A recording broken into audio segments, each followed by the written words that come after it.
What does it take to secure a summit? A long list of European states contributing personnel and equipment for a pair of EU gatherings in Denmark. A spate of mystery drones in the build-up, exposing NATO's vulnerability to harassment and hybrid warfare. We'll ask about unexplained flyovers, ghost ships, and Russian denials, all in the context of spiking tensions in the Baltic Sea, where the stakes have never been higher since Moscow's invasion of Ukraine. From calls for defensive drone walls to the return of conscription, how do Europeans beef up their own defense? And how much do they turn to NATO's historic guarantor, just when the United States seems to critics to be more interested in coveting Danish protectorate Greenland than defending against Russian threats of expansion? Today in the France 24 debate, are we ready for the age of drones? With us from Brussels, former Danish Foreign Minister Villy Søvndal, member of the European Parliament for Denmark's Green Left Party. Welcome to the show. Thank you very much. Retired French Air and Space Force General Jean-Marc Vigilon is the former director of the French War College here in Paris. Good to see you. Thank you for being with us. From Vilnius in Lithuania, she's a former political officer at NATO, Samantha de Bendern, Associate Fellow at Chatham House. Good to see you. Hello, good evening. He hangs his hat in the EU capital, also home to NATO HQ. Brussels correspondent Dave Keating, how are you? Good evening, Francois. Happy to be with you. Reminder, if you're on the go, you can listen to the show wherever podcasts are streamed. It's a hybrid war, and Europe needs to step up its response. Those are the words of Denmark's Prime Minister, issuing that call at the opening of 2 days of summits in Copenhagen. Denmark, which holds the rotating presidency of the European Council, and which found itself asking allies, including, by the way, Ukraine, for help in preventing further drone incursions on its airport and military installations. Charlotte Lamb has more. A mood of tension hangs over Copenhagen. A German warship has just docked. Its mission to help protect the EU leaders meeting here Wednesday. On land, residents can't help but stare at the imposing vessel. It's make me relax. It can take down drones. It's just presence and saying we are here, so please don't make anything bad to us. Denmark is on high alert after reporting several drone incursions in recent weeks. 35 French soldiers are already on the ground. France, the US and Sweden have also sent anti-drone systems. But for many Danes, the deployment only underlines their country's military vulnerability. It's definitely scary. We're not prepared for it. Food. Some residents are now bracing for the worst. Sarah just bought one of the survival kits distributed by the Danish government. Earlier in the year, people in the EU were advised to stockpile enough food, water and essentials for 72 hours. Part of a strategy to increase readiness in the event of a military attack or other national crises. I got quite scared and I really wanted to do something. Paired have a little less anxiety feeling. The anxiety isn't unfounded. 4 times last week, 2 mysterious drones were spotted over military bases and airports across the country. At the same time, 3 ships with Russian links were spotted off the Danish coast. Investigations are ongoing, but authorities say they may have served as launch pads for the drones. Denmark is among Europe's biggest donors to Ukraine and also hosts a factory that produces fuel for its long-range missiles. Villy Søvndal, first off, your reaction to what we saw in that report, the anxiety of some in the Danish capital. By the way, people here in France have been told by the central bank to keep some cash on hand in case there's a cyber attack.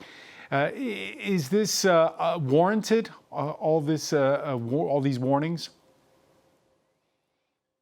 I think we're in a situation which is getting more serious than it was. I mean, we've had a long time of that kind of cyber attacks. We have had a long period with testing our societies, and I think what Russia is doing just now is trying to shake our societies, to make us afraid. And I think it's important to keep a bit calm and not to be afraid. I mean, it's not in a situation where people are being killed. We are not in that situation. But of course, we are in the very front line because Denmark has been the country who has supported Ukraine most. We are making co-productions of weapons, both in Ukraine, but as you mentioned, also in Denmark. So I think Russia is just giving us a sign saying that what you do here, we are going to test. And what I am happy about today is to see not only a German ship, also the French are helping us, also the Swedish are helping us, also Ukraine is helping us. We are not in a situation where we are left alone. And I think we are in a situation which calls for European unity. That might be the most important lessons of all this.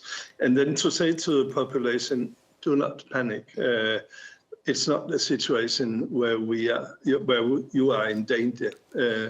We need to step up with defense in Europe. We'll do that, but it's not we're not in a situation we cannot control. Yeah, it's interesting, Vili Samdal, because the rest of the world has been paying a lot more attention to geography in your part of the world since February of 2022. At the other end of the Baltic Sea, there's Vladimir Putin's hometown of St. Petersburg, and the stepped-up tensions that led Finland and Sweden to break with neutrality and join NATO. Closer to Copenhagen, and you can perhaps see it, it's busy indeed. Denmark's choke points around its capital, the Scandinavian equivalent, Vili Samdal, where I guess you could call it of the Bosphorus Straits, but without any international treaty on what or who goes through there. Does it feel volatile when you live in Copenhagen? No, I think I would ask everyone to be a bit just thankful about what is taking place. We are being tested, but what we can see is that all the countries around the Baltic Sea are being tested. It's not only Denmark. Before that, it was 3 Baltic countries. It was Poland with now 19 drones. It was Sweden as well and Norway as well. They are testing us. And I think it's very important that we do not panic in this situation, but that we give answers, do that in common among the European countries.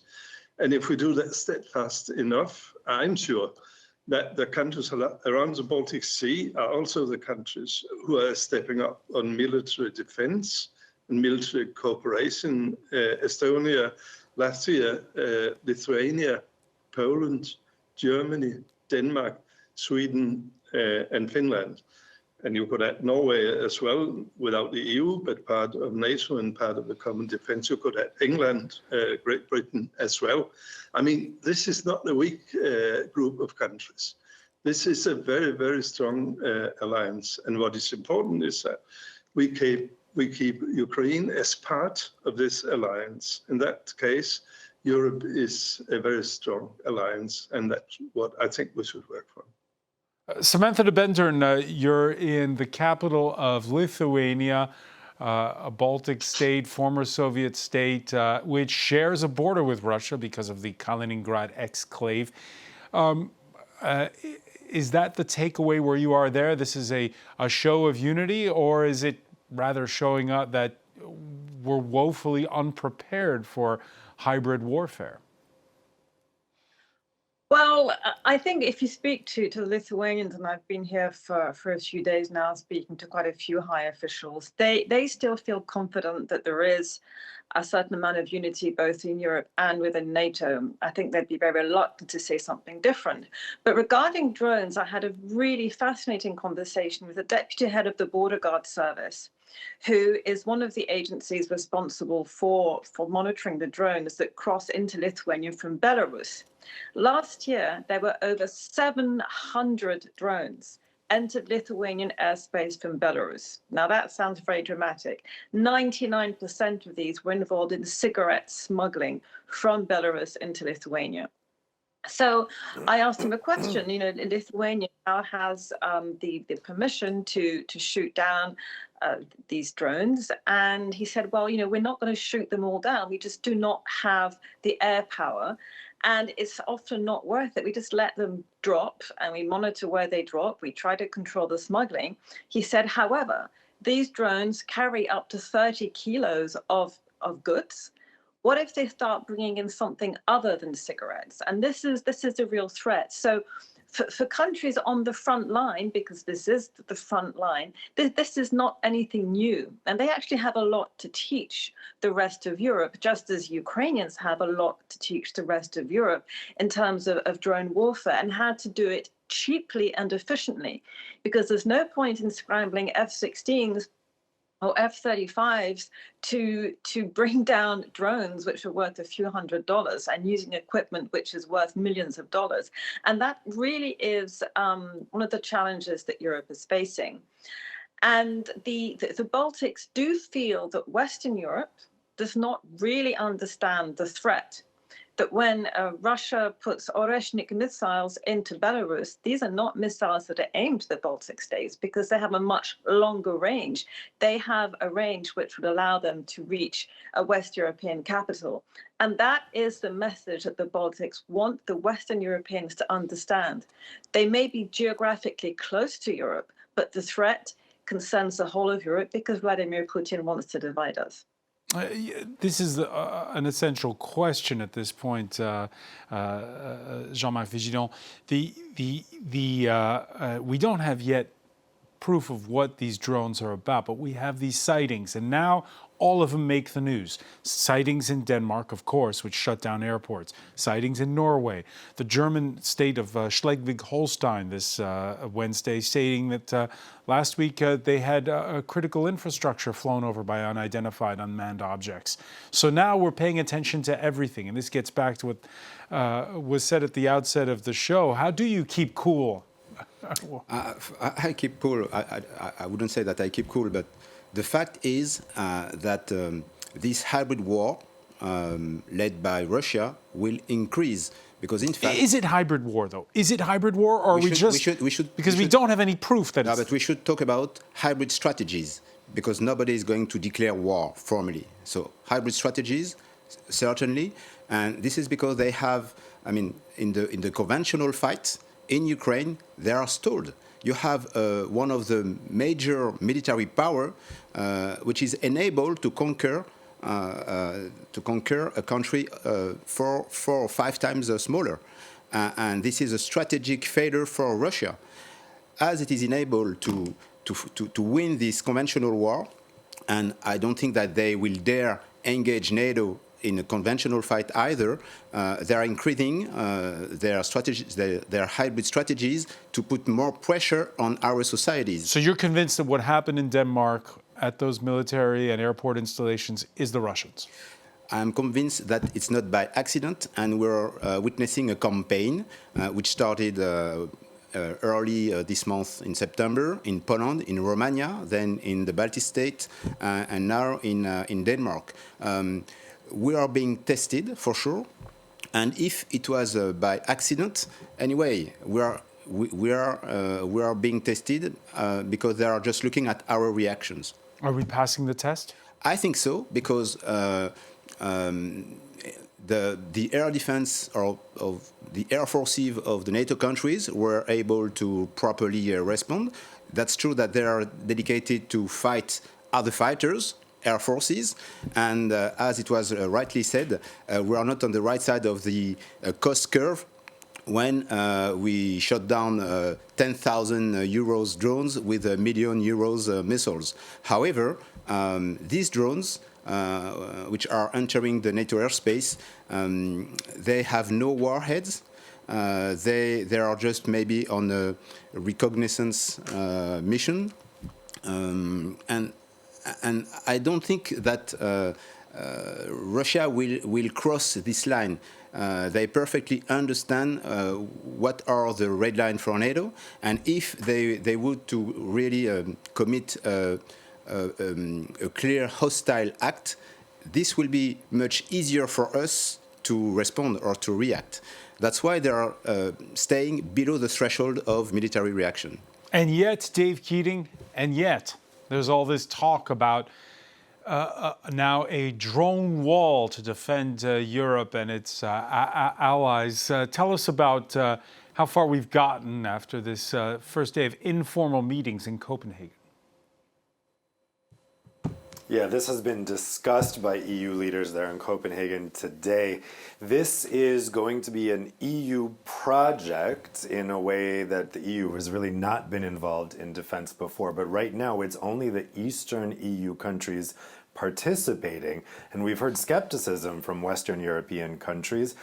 French President Emmanuel Macron coming into the Copenhagen summit saying that he thinks it's really not well thought out, the idea for the drone wall, that it's not clear exactly what it would be. And he said that the EU should be investing in cheaper, faster technology, such as surface-to-air missiles or early warning detection systems. Similarly, Germany's defense minister, Pistorius, said that he doesn't think it's a good idea, that it's not well thought out, that it's a waste of money. We've also heard skepticism from southern European countries, Italy's Giorgia Meloni, Greece's Prime Minister Mitsotakis, saying that, hey, you can't be only focusing on the eastern border.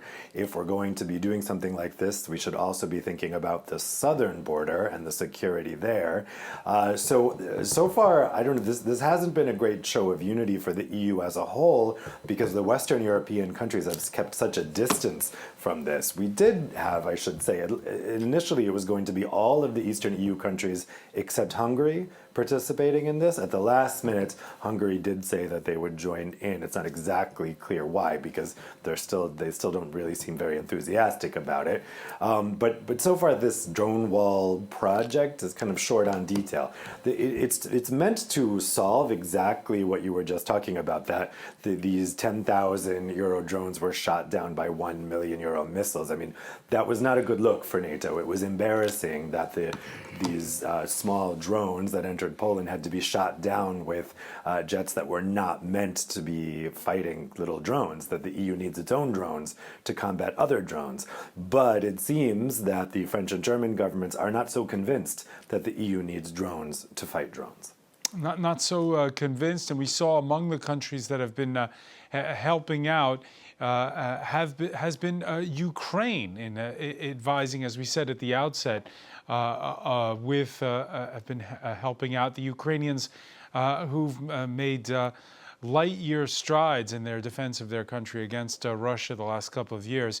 We can show you images of the army there training troops and civilians to shoot down drones by target practice on helium balloons with erratic flight paths, like here in the northeast Kharkiv region. I can amplify on that. We chose this training method with personnel using balloons because a balloon behaves unpredictably in the air. Depending on the wind, it can fly left, right, up or down, and it also depends on the wind speed. Jean-Marc Vigilant, your thoughts on this? So this is great news, by the way, because France is, I don't know if you've heard, is broke. So basically, this isn't an argument for buying a new fleet of Rafale jets. Yes, but the thing is, we shouldn't, from my point of view, we shouldn't speak about a drones wall.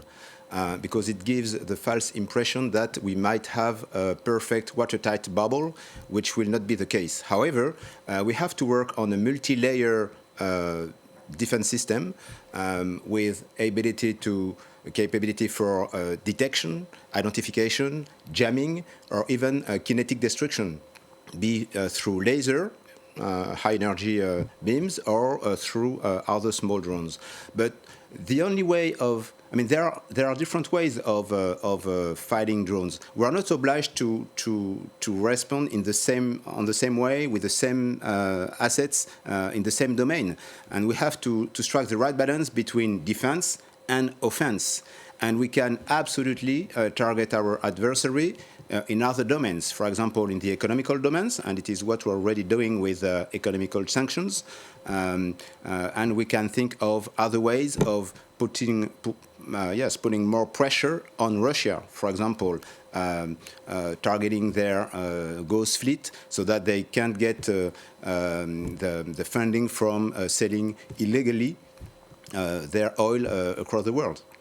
Ghost Fleet, which is making headlines this Wednesday. Much attention on a Benin-registered EU-sanctioned oil tanker carrying crude from Russia to India. Happened to be, guess where, off of Denmark during some of those mystery drone flights. And now the subject of scrutiny from French authorities for what President Macron calls serious offenses. The Boracay, now anchored off the France's Atlantic coast. It's even been boarded by the French military. Karis Garland has more. Part of the so-called shadow fleet involved in the Russian oil trade, this tanker, hit by EU sanctions, is now the subject of a French investigation. Known under various names like Boracay, Pushpa and Pifos, the vessel has been anchored off France's Atlantic coast for several days. The probe was launched over the crew's failure to justify the nationality of the vessel and refusal to cooperate. While attending an EU summit on Wednesday, the French president praised prosecutors' actions. There were some very serious mistakes made by this crew, which justify the fact that the case is now being investigated. But this highlights the presence and reality of a phenomenon that we've been describing and denouncing for a long time. We have between 600 and 1,000 ships operating this way, enabling Russian oil to be transported even when it's banned. The European Union has slapped sanctions on hundreds of tankers used by Russia to circumvent oil export curbs imposed after its full-scale invasion of Ukraine. According to Macron, the shadow fleet finances 40% of Moscow's war effort. Despite its aims to cripple the Russian economy, the EU still imports Russian-made crude, notably from India.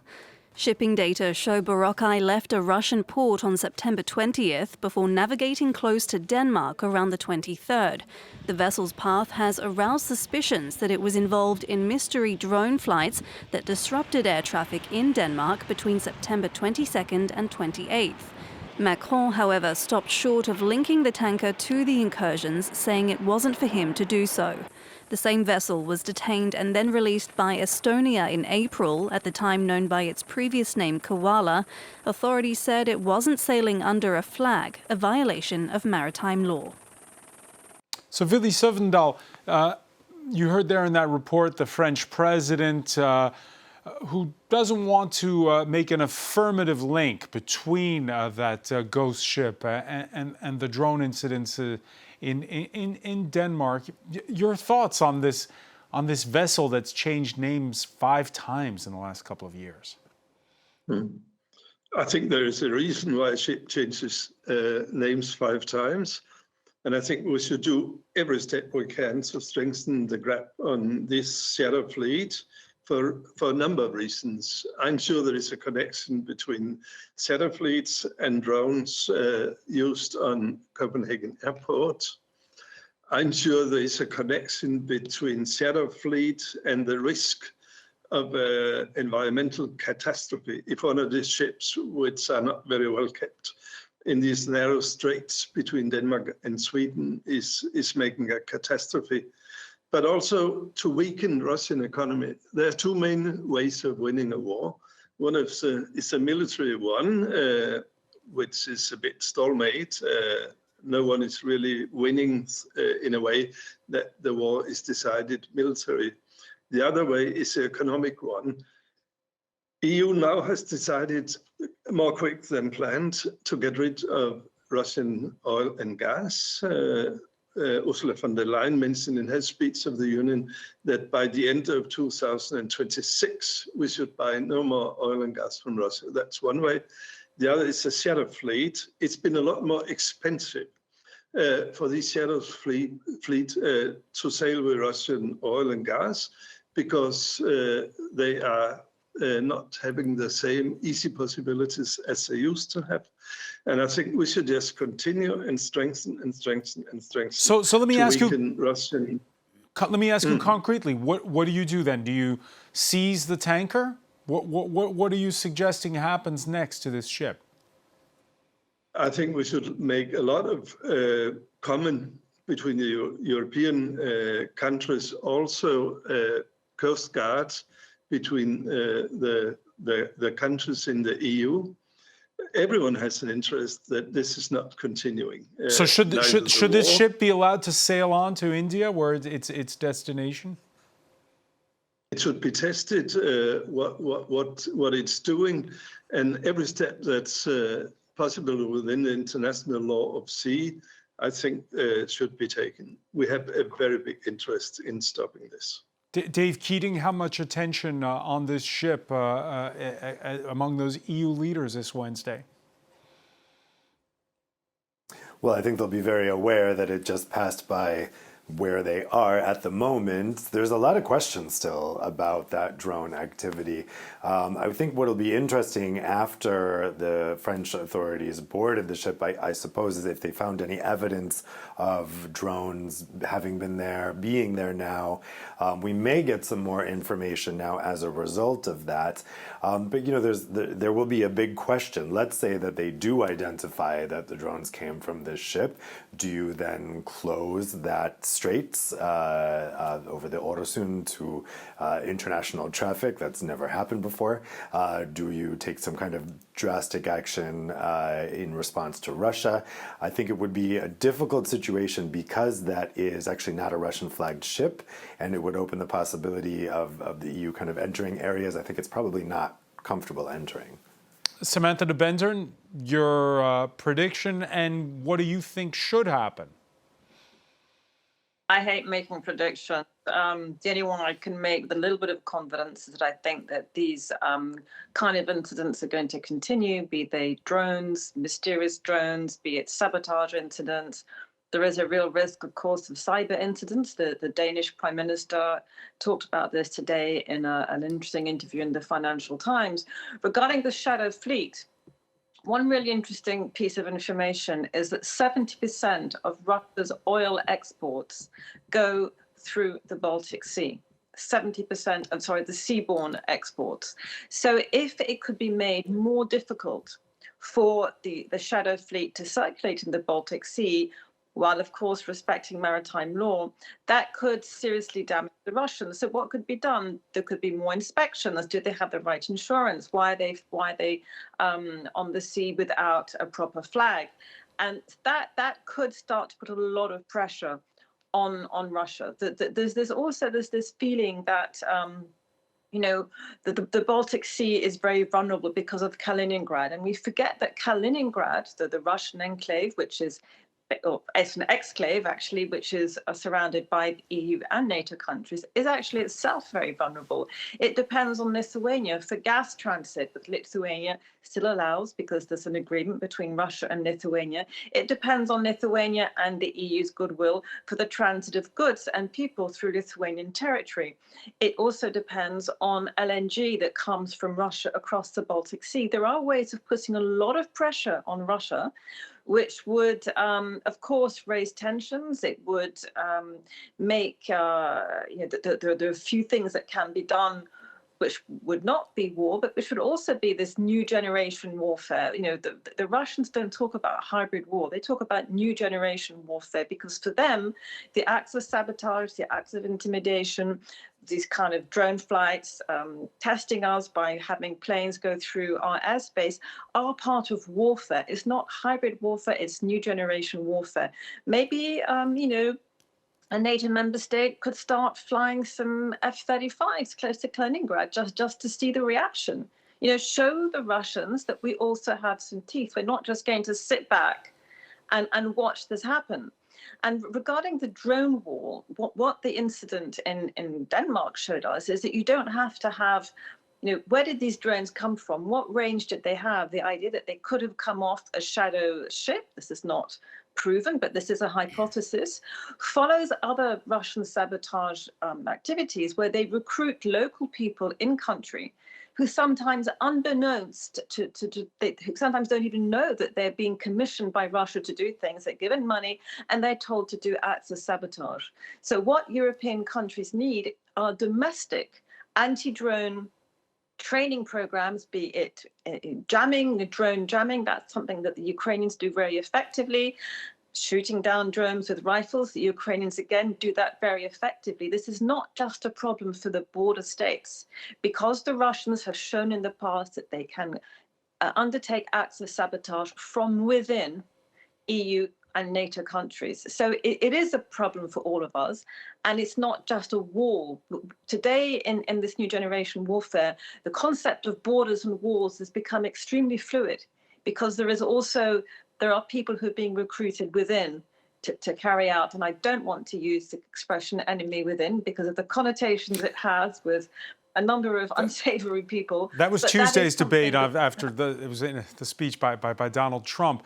Another Russian ship, by the way, that's been in the news, the Yantar, which if you look at the website vesselfinder.com, calls a research vessel, and whose location last pinpointed 249 days ago, says that site. The Financial Times calls it something else, a spy ship suspected of providing logistics for recent undersea cable sabotage in the Baltic Sea, but also perhaps elsewhere, and doing surveillance not just in the Baltics, but in the Atlantic Ocean. The newspaper publishes a photo of the Yantar shadowed by a British military vessel, but the means are lacking due to a shortage of Type 23 anti-submarine frigates. UK coastal patrol boats have been deployed to shadow Russian vessels on some occasion. Coastal patrol boats. And, I joked earlier about the French being broke. It was the cover of last week's edition of The Economist. The British are broke too. You're still going to have to spend a lot more money if we're going to keep up with this hybrid threat, General. We have, definitely. And that's why economy is part of the warfare. So we have to increase our ability to spend more money so that we can increase our defense capabilities. And we will, because the NATO nations committed to increase their spending up to 3.5% for defense capability, plus 1.5% of their GDP for critical infrastructure and resilience, which is key if we want to resist hybrid strategies. And do you think public opinion is following? We're on the eve of another strike day in France where people want more money for pension, not for defense. I think so, because we don't need to link defense and pensions or reform of the welfare state. There is quite, even in France, there is quite a consensus on the fact that we need to increase our defenses in front of all threats. And we have to do that with our European allies, and it is exactly what we are doing. All right. If money was no object, that still wouldn't be enough, warns the Danish Prime Minister. Mette Frederiksen, speaking at the outset of these 2 days of talks with her EU counterparts. And of course, I want us to rearm. I want us to buy more capabilities. I want us to innovate more, for example, on drones. But at the same time, we have to be very, very transparent and frank. In a hybrid war, you cannot defend yourself against all different kinds of activities. It's the whole idea of a hybrid war, to do many different things at the same time.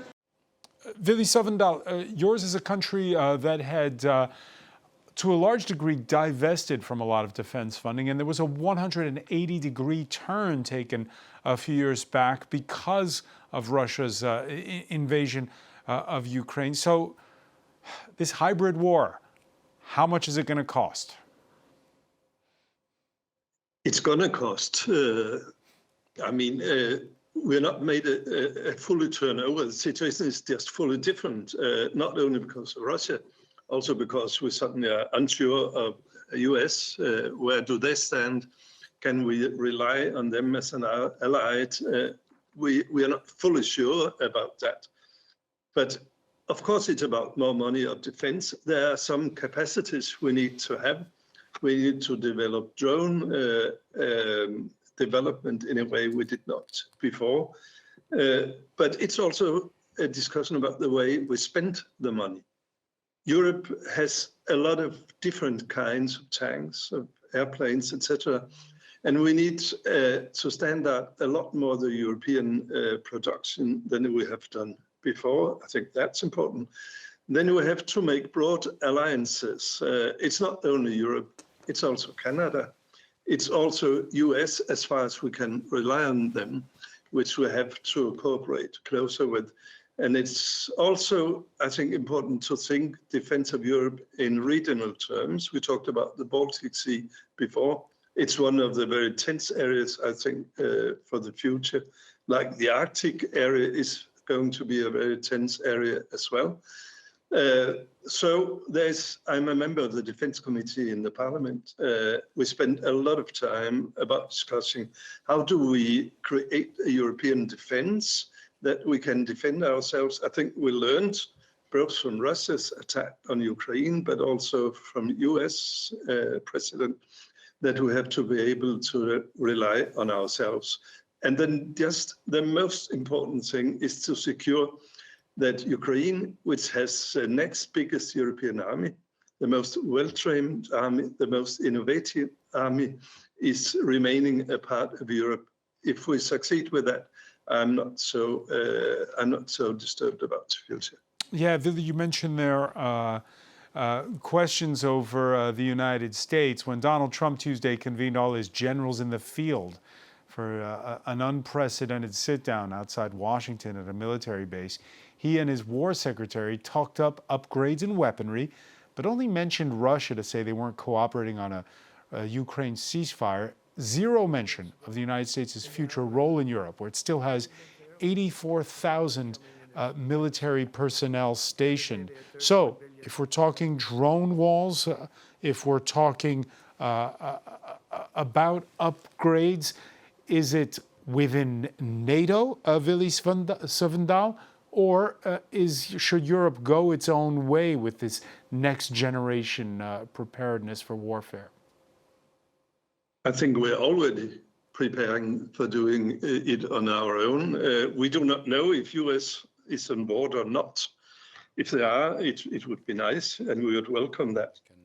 But I mean, to take the responsibility to build up the European defense is not built on what you hope. It's built on the worst scenario. And the worst scenario is that US is not longer full-time part of it, and we have to be able to do it on our own. So I think that is what we should be planning for. I think that's also what we do. We are now planning for how to do it without the US presence as we knew it. We are buying a lot more European when we buy weapons from the different countries with their capacities.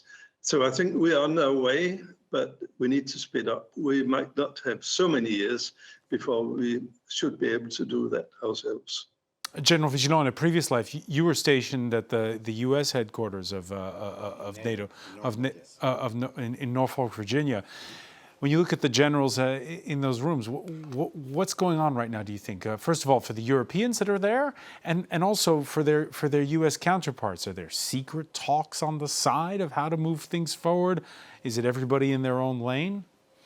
I think that, for the European there, it's business as usual. It might be different for the U.S. military, because what we can witness is that it's more and more difficult for them to remain apolitical. Normally, in a democratic country, armed forces respect the constitution, of course, and is loyal to the government, which has been elected by the people, and that's it. But we usually don't ask a military force to take a side, and it seems that there might be this kind of way ahead in America currently. So is it going to be next generation upgrade for Europe's military with or without NATO? I think still we have this confusion of thinking that NATO is the US. NATO is primarily a European organization with the US. But in NATO you have 32 allies, of which 29 are Europeans. So if the US have different interests and are not any longer committed as much as they used to be in Europe or to Europe, then obviously the Europeans will have to do more, and they will do more in NATO by bringing more defense capabilities, so that they do not depend as much on the US strategic enablers, for example. And NATO is a primarily organization for countering military threat. We were talking about hybrid strategies. The European Union has more tools to address these hybrid strategies because, as I told you at the beginning of this interview, they develop in different domains, being at sea, as we've seen, in cyberspace, in the economical space, in the information space, and this is precisely where the European Union or a greater Europe, including our non-EU NATO partners, for example, could have a great value for increasing the resilience of the people in our countries and resisting in a better way potential Russian hybrid strategies. Samantha de Bender, you agree? Yes, I agree. So there's a number of things here. I think that what the recent events have shown us, for instance, the creation of this so-called coalition of the willing, is that there are times when countries that are members of NATO are able to get together, act outside of a NATO framework. A lot of talk here in the Baltics is of the fact that, okay, if we are dropped by the United States, we will still have our Nordic partners. So that's Finland, Sweden, Denmark, Norway, the three Baltics. The Joint Expeditionary Force that also includes the United Kingdom. So there's a lot of creative thinking going on as to what alliances could be forged in a real world situation if the United States were to drop out. And that is a real fear when you speak to people here in Lithuania. There have been threats by the United States to lessen its forces that are stationed here. When you hear Donald Trump talk about the threats, the primary threats that, and also Pete Hegseth, the primary threats that they believe the United States are facing are a threat from within, narco trafficking from South America and China. Europe seems to be further down the line in terms of a US priority. So Europe is going to have to step up its game. It's going to have to produce more. It's going to have to buy European. That is a big challenge when you're here in the Baltics, explaining to people you're going to have to buy European because there's a strong tendency to buy American here. But, and just one last thing, there have been a number of war games and scenarios that have been played out by some very interesting people. Carlo Massala, who is a former professor at the NATO Defense College in Rome, who's also a professor in Germany, wrote a book about a potential Russian incursion in a Baltic Republic. And the United States decided not to invoke Article 5. A war game was done by one of my former colleagues at Chatham House. It involved the former British Minister of Defence with a Russian attack on the UK and no American involvement. So there are scenarios that are being played out as to what would happen. And each European country has European allies that it can depend on. The British and the French are coming together. They are talking about coordination, potentially, of their nuclear deterrence. There are alternatives to allied security amongst NATO member states that could work without the US. So very briefly, Dave Keating, how far along are they on Plan B? Because it looks as though the matter is pressing. I really disagree that the EU is very far along on this. I mean, I think what's being described are these small ad hoc alliances, a Nordic bloc, some limited toe-dipping into Franco-British cooperation, but the EU is still being blocked from actual command control over military issues. It's now getting into the area of financing, but there's still this concern that it's going to be a duplication with NATO and that it would threaten NATO if the EU gets involved in actual military control. NATO's command and control structure is American controlled. The EU High Rep for Foreign Affairs, Kaja Kallas, said just last week there is no NATO without the United States. The idea that because NATO is majority European countries, that makes it a European organization, that's just not the reality of how NATO has worked all these past decades. It's good that there's exercises being run for if Russia attacks and the US doesn't come to Europe's defense, because that is a very likely scenario. I think we're looking at a situation where it's the most likely scenario that the US would not come to Europe's defense. And one One last point on the gathering of generals in Washington. What was really notable there is that the focus was on this enemy within, as was just being discussed. You had these American generals pulled out of Europe, brought to DC, and told next you're going to be deployed on American streets in Chicago, in LA, in Portland. That is the US pulling away its focus away from Europe and looking at internal conflict. All right, we'll have to leave it there for now. Dave Keating in Brussels, I want to thank you. I want to thank Willy Servendaal for being with us as well from the European capital. Jean-Marc Vigilant. Samantha de Bendern in Vilnius, thank you for being with us here in the France 24 debate.